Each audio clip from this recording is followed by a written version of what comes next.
Energia. Sem ela, nenhum ser vivo existiria.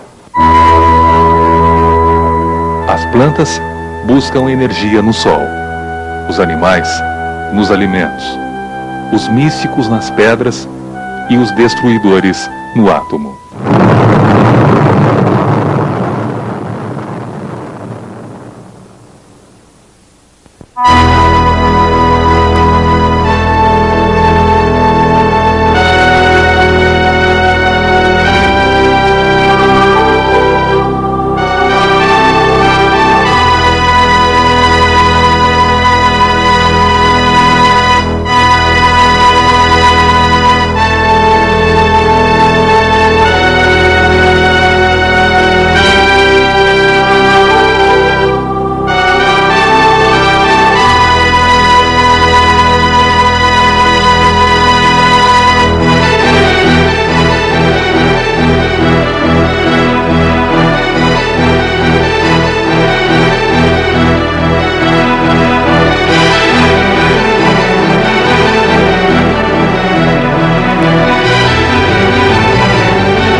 Hoje, o homem continua na busca de novas formas de energia a fim de revolucionar as formas de produção e criar novas facilidades no seu dia a dia. Cada vez que se descobre uma nova fonte de energia, outra fonte já está sendo pesquisada, com vantagens sobre a anterior.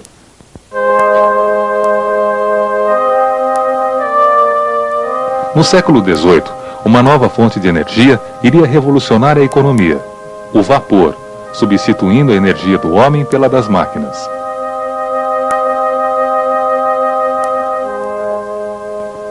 As novas técnicas de produção realizadas pelas máquinas a vapor iriam transformar os meios de produção no sistema capitalista já tão enraizado na Europa.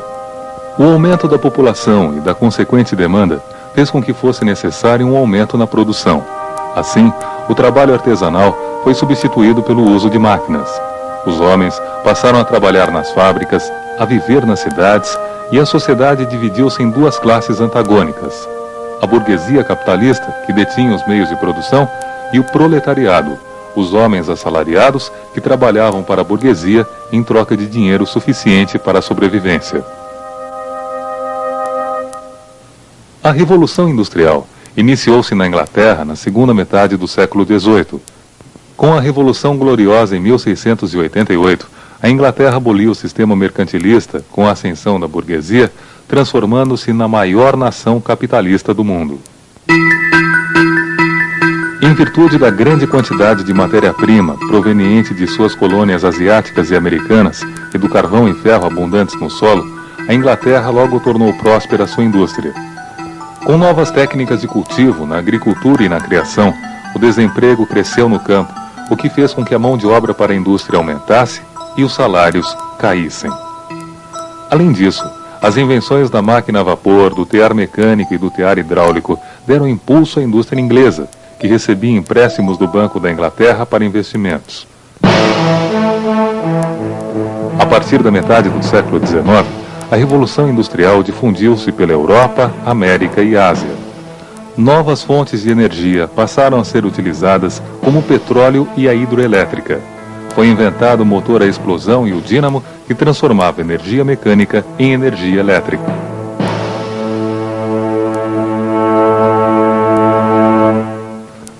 Como já dissemos anteriormente, com a abundância de mão de obra, os capitalistas pagavam baixos salários aos operários, que até então não tinham nenhum direito, chegando a trabalhar até 16 horas por dia, em troca de salários miseráveis, sem estabilidade no emprego e com péssimas condições de trabalho. A partir dessas dificuldades, os operários foram se organizando e criando os primeiros sindicatos, e com eles, novas doutrinas sociais, como o anarquismo ou o socialismo científico de Marx e Engels.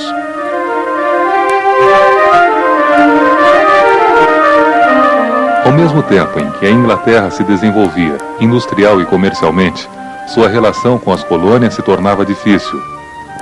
Suas 13 colônias na América do Norte já possuíam 2 milhões de habitantes, estando divididas em 4 colônias do norte: Massachusetts, New Hampshire, Rhode Island e Connecticut, 4 ao centro, New York, Pensilvânia, New Jersey e Delaware, e as 5 colônias do sul, as colônias de exploração Maryland, Virgínia, Carolina do Norte, Carolina do Sul e Geórgia.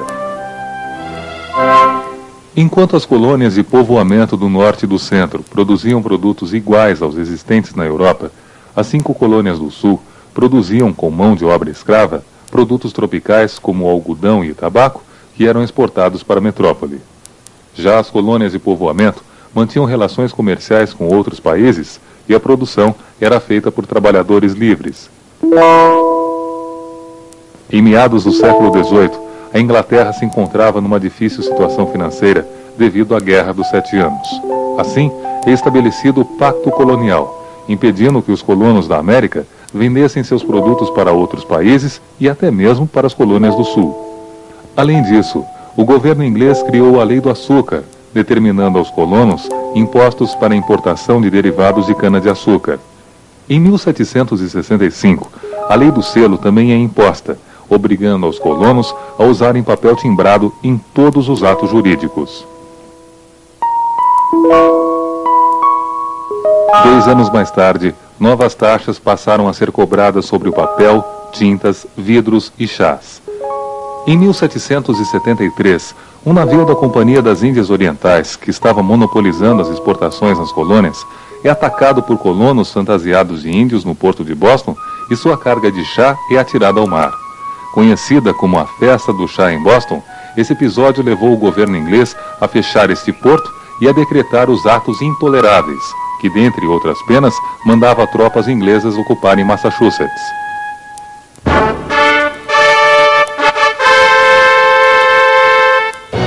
No ano seguinte, os americanos nomearam George Washington chefe do exército e a 4 de julho de 1776 era proclamada a independência com uma declaração de Thomas Jefferson.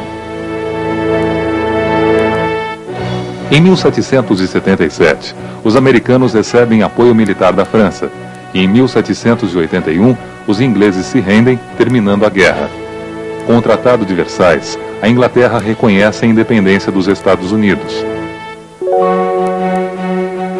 Em 1787, foi promulgada a primeira Constituição dos Estados Unidos, afirmando o regime republicano. Assim, começava a expansão territorial. De 1803 a 1848, os Estados Unidos compram territórios da França e Espanha e anexam territórios do México, formando um vasto estado do Pacífico ao Atlântico. Essas terras seriam abaladas por um dos maiores conflitos da história da humanidade, a Guerra da Secessão Americana entre os Estados do Norte e os Estados do Sul.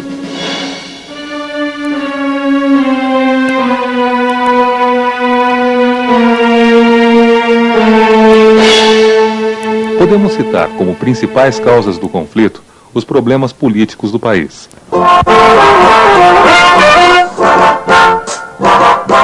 A aristocracia latifundiária do Sul exigia baixas tarifas alfandegárias a fim de aumentar suas exportações, prejudicando dessa forma a burguesia industrial do Norte com a entrada de concorrentes estrangeiros. Além disso, a defesa da abolição da escravatura pelos estados do Norte atacava a base da economia agrária do Sul, que era a escravidão negra.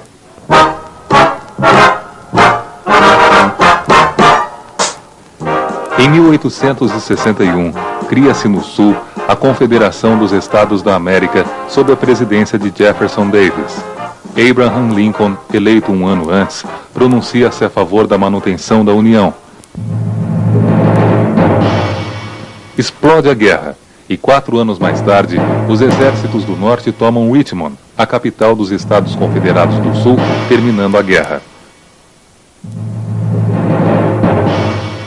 Uma guerra que custou aos Estados Unidos 8 bilhões de dólares e, pior que isso, custou a vida de 600 mil americanos.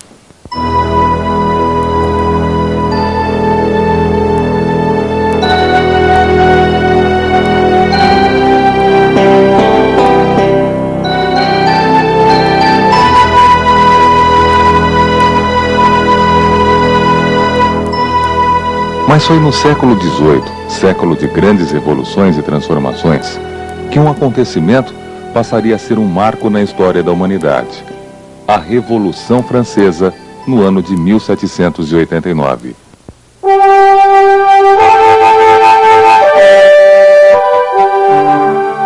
Em fins do século XVIII, a sociedade francesa apresentava grandes desigualdades, dividida em primeiro estado, formado pelo alto clero, bispos e abades, e baixo clero, padres e monges de origem pobre. Segundo estado, formado pelos nobres que viviam na corte em seus castelos, explorando a mão de obra camponesa. E finalmente o terceiro estado, formado pelo povo, camponeses e a pequena burguesia. Essa sociedade contava com 25 milhões de pessoas, sendo que 98% pertencia ao terceiro estado. Enquanto a Inglaterra desenvolvia a indústria, a França era essencialmente agrária, porém com técnicas ultrapassadas de cultivo e com uma economia ainda baseada no sistema feudal.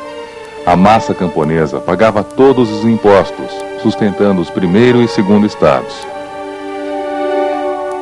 Com invernos rigorosos, a miséria nos campos aumentava, e a participação da França na Guerra de Independência dos Estados Unidos colaborou para o crescimento da crise. Mas o que agravou a situação foi o absolutismo de Luís XVI, ao demitir os ministros das Finanças que queriam cobrar impostos do primeiro e segundo estados. Além disso, o fato de que nas assembleias as votações eram sempre vencidas por esses dois estados que contavam com 2/3 dos votos, fazia com que os interesses do povo nunca fossem defendidos.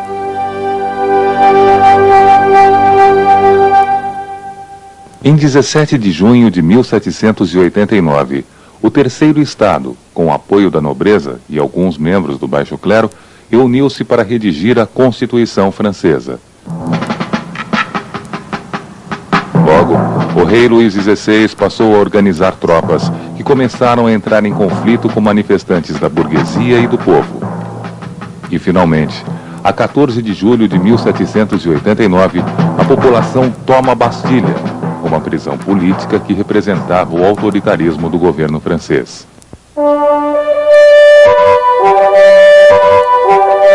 A burguesia, temerosa que o mesmo acontecesse com seus bens, propõe o fim dos direitos feudais, e a 26 de agosto, a Assembleia Constituinte aprova a Declaração dos Direitos do Homem e do Cidadão, que contou com a ajuda de muitos filósofos franceses que haviam combatido a tirania absolutista.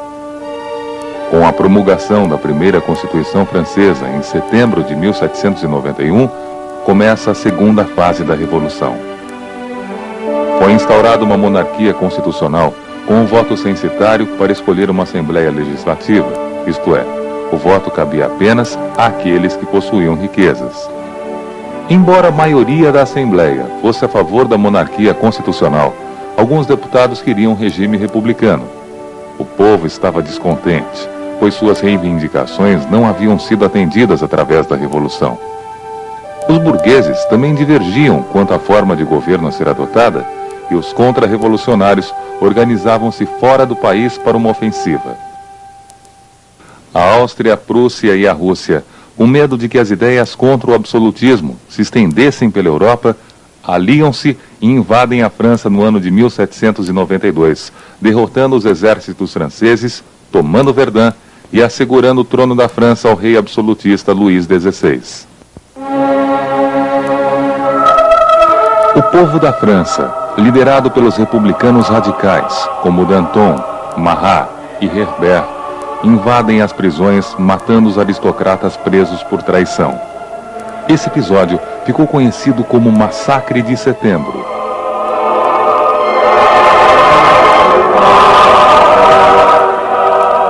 é formado um grande exército popular que vence os invasores, invade o Palácio das Tulherias e prende o rei.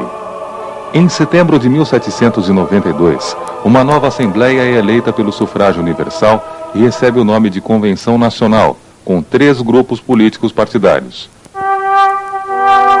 Os girondinos, a alta burguesia que aceitava a república sem a participação política do povo, os corruptos e oportunistas da alta burguesia formavam o Partido Planície e o Partido da Montanha, os jacobinos, representantes da média e pequena burguesia e da classe popular. Esse último partido conseguiu a execução de Luís XVI na guilhotina, seguido de sua esposa, Maria Antonieta, e outros membros da família real. Isso fez com que a Áustria, Espanha, Holanda, Prússia e Inglaterra formassem uma coalizão contra a França. Essa ameaça, aliada aos problemas socioeconômicos internos, fazia com que os jacobinos ganhassem prestígio. Por fim, comandados por Danton, Marat e Robespierre, os jacobinos depõem os girondinos e levam-nos à guilhotina. Como represália, Marat é assassinado em julho de 1793, iniciando uma época chamada de Período do Terror. Os jacobinos criam um tribunal revolucionário liderado por Robespierre, que manda para a guilhotina mais de 20.000 pessoas. E cedendo a pressões populares, toma medidas que beneficiam o povo, como o aumento de impostos sobre os ricos e direitos políticos e posse da terra às camadas populares. A repressão de Robespierre e o fato de mandar guilhotinar líderes populares como Danton e Camille Desmoulins fez com que o povo se revoltasse. Aproveitando a situação, a alta burguesia girondina derruba Robespierre em julho de 1794, pondo fim à supremacia jacobina. Assim, os membros do Partido Planície passam a dominar a política e novamente o poder voltava às mãos da alta burguesia. Com isso, mais uma vez o povo perdeu muito de seus direitos e em 1795 uma nova Constituição foi votada, com o poder executivo sendo exercido por um diretório de 5 membros e o legislativo por 2 câmaras de representantes. Por fim, para garantir o que havia conquistado, a burguesia entregava o poder aos militares no famoso golpe do 18 Brumário, em 9 de novembro de 1799, desferido pelo jovem oficial militar Napoleão Bonaparte, conhecido por suas campanhas militares. Era o fim da Revolução Francesa.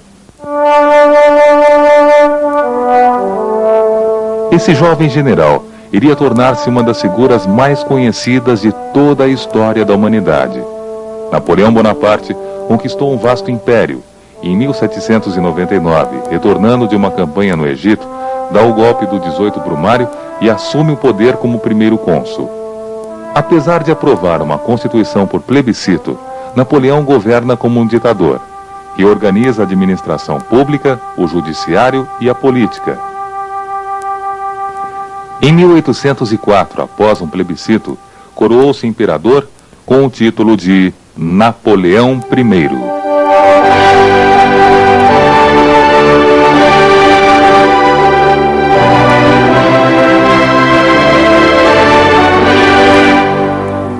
Isso fez com que Napoleão Bonaparte se tornasse um ditador ainda mais arbitrário, concentrando todos os poderes, censurando a imprensa, usando o ensino para a defesa de seus interesses e construindo obras para demonstrar o seu poder e a sua popularidade.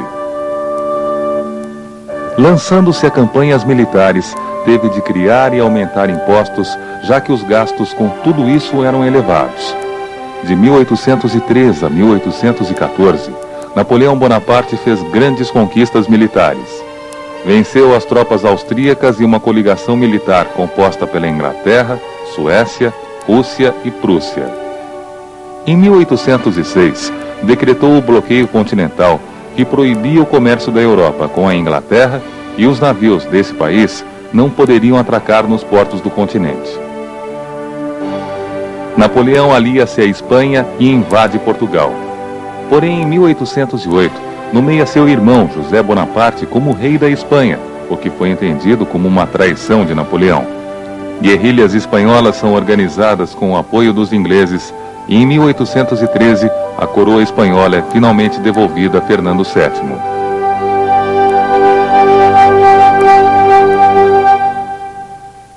Mas sua maior derrota foi na guerra contra a Rússia.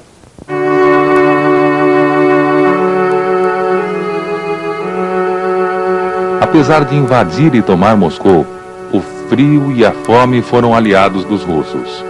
Incendiando a capital e retirando todos os suprimentos, os russos faziam pequenos ataques. Os franceses não aguentaram o frio e a falta de comida, e da tropa de 500 mil homens, somente 1.000 retornaram à França com 60 cavalos e 9 canhões. Aproveitando-se da situação, uma nova aliança é comandada pela Inglaterra. Finalmente, em 1814, Napoleão Bonaparte é vencido em Paris e deportado para a Ilha de Elba. De volta ao poder, Luís XVIII restaura a monarquia. Inglaterra, Áustria, Prússia e Rússia, vencedoras contra a França, reúnem-se no Congresso de Viena para discutir a partilha da Europa. A França, após pagar pesadas indenizações de guerra, conseguiu manter ainda as mesmas fronteiras que possuía em 1789. No ano de 1815, Napoleão Bonaparte foge da Ilha de Elba e retorna à França com um pequeno exército, tomando o poder do rei Luís XVIII. Governou até junho de 1815, quando foi derrotado pela Inglaterra na famosa Batalha de Waterloo e enviado para a ilha de Santa Helena, morrendo em 1821.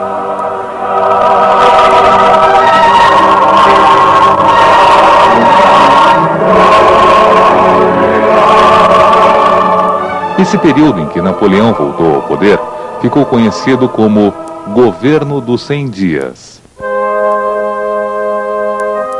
Quando José Bonaparte subiu ao trono espanhol, governos populares foram criados para formar exércitos e organizar guerrilhas contra os franceses. Essas juntas, como eram chamadas, também foram organizadas na América Espanhola. E mais tarde, iriam lutar contra a dominação da metrópole, caracterizando-se os movimentos de independência da América Espanhola. Podemos somar diversos fatores que desencadearam esses movimentos. A desigualdade social e política entre os chapetones, espanhóis nascidos na Europa, e os crioulos, os nascidos na América, a influência do pensamento iluminista francês e do liberalismo europeu, a Revolução Francesa e a independência dos Estados Unidos foram alguns acontecimentos que estimularam a independência das colônias. Vamos começar pela América Central. Em 1810, o padre Hidalgo chefia o primeiro movimento pela independência do México. Porém, suas tropas são derrotadas e Hidalgo é fuzilado em 1811, assim como seu sucessor, o padre Morelos.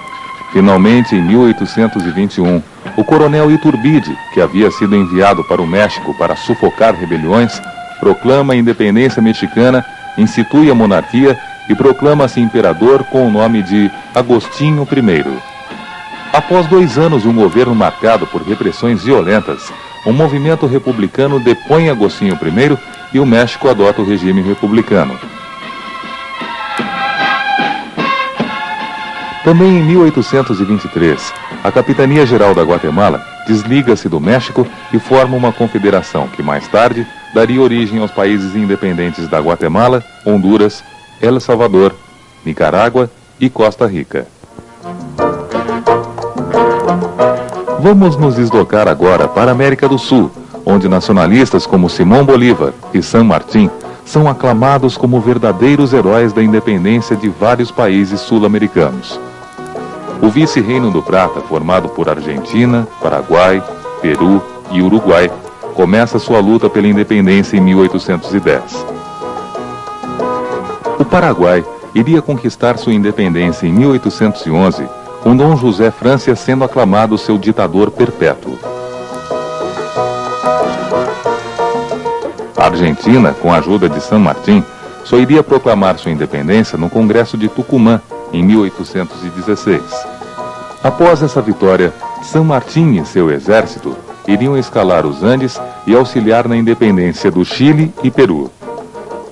Assegurando a independência do Chile em 1818, enfrenta tropas enviadas pela Espanha e, junto com Simón Bolívar, liberta o Peru no ano de 1824. Em 1821, o Uruguai seria anexado ao Brasil com o nome de Província Cisplatina, e somente em 1828, após 3 anos de luta, o país se torna independente. Além do Peru, o venezuelano Simón Bolívar iria liderar exércitos nacionalistas e proclamar independentes a Colômbia, Venezuela, Equador e Bolívia, que era conhecida como Alto Peru, e proclamou-se independente no Congresso de La Paz.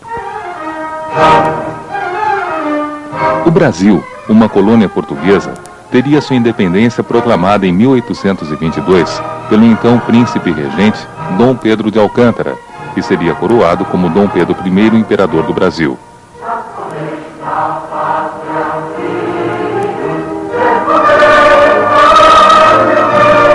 O processo de independência do Brasil é apresentado com detalhes no volume 3 da coleção História do Brasil, também da SBJ Produções. Os episódios apresentados neste volume da coleção História da Humanidade deixam claro que o mundo passava por profundas transformações. O planeta girou rápido nos séculos XVIII e XIX, prenunciando que seria o século que estava por vir. O século XX, rápido em acontecimentos e informações, seria marcado pelas guerras e pelas descobertas tecnológicas. E são esses episódios que você vai ver no próximo volume.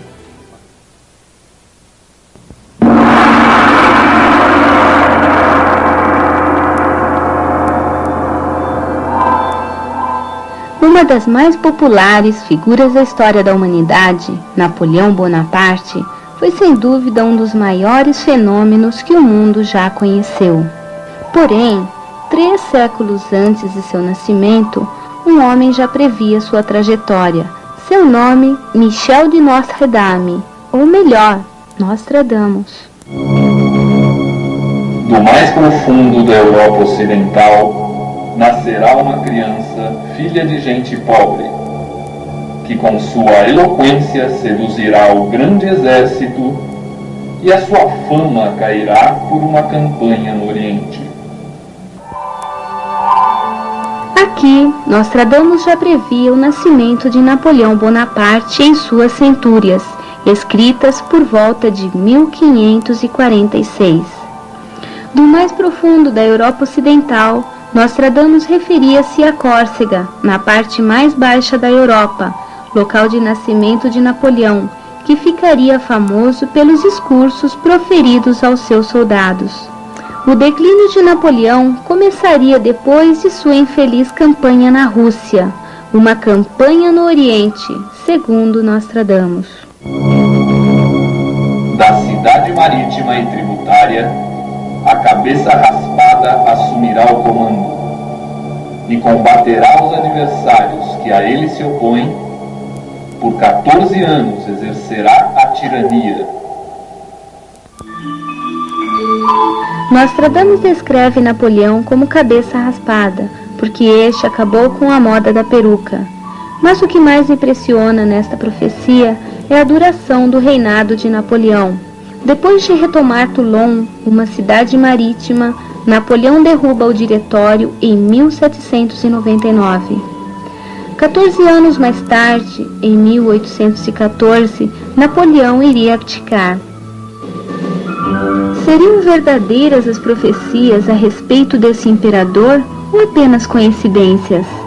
Esse profeta, Nostradamus, dentre suas diversas profecias que se cumpriram ou não, teria esse poder de antever o futuro? No dia 1º de julho de 1566, Nostradamus chamou um criado e pediu que arrumasse seu quarto, pois não estaria mais vivo ao alvorecer do dia seguinte. E mais uma vez, sua profecia se concretizou. Este é mais um enigma da história da humanidade.